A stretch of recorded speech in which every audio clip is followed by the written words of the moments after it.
तो परमात्मा ने को मालूम था कि जब हम हमारा वंश, हमारा भक्त, मेरा भेजा हुआ कोई संदेश वाहक, मेरा संत तत्वदर्शी जब कलयुग में सेकंड टाइम जाओगा, यानी प्रथम चरण तो परमात्मा जब आए थे सन 1398 से सन 1518 तक 120 वर्ष रहे थे, वो तो पहली पीढ़ी है, वो प्रथम चरण है।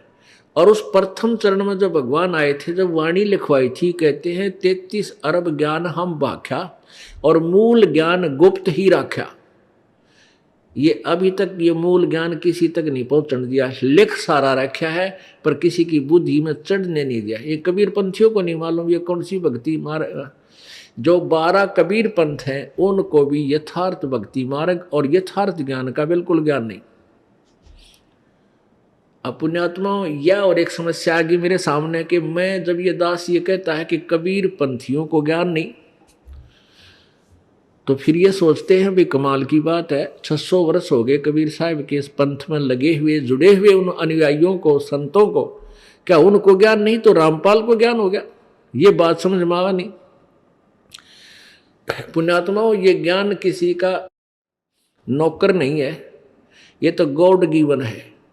सतगुर नाल वड़ियाइयां जिन चाहे तिन दे। परमेश्वर के हाथ में वड़ियाई है, उसके हाथ में है ये महिमा, जिसको चाहे उसको दे दे। एक झोटे को वो वेद ज्ञाता बना सकता है, इस दास में तो कम से कम जबान तो दे रखी थी भगवान ने, मनुष्य शरीर भी तो दे रखा मालिक ने, तो इसमें ज्ञान दे दिया। तो कहने का भाव यह है कि ये बात कहना कि कबीर पंथ में किसी के पास ज्ञान नहीं है और वो पंथ सब काल तक सीमित है, तो ये भी एक सिर फुड़वाने वाली बात है।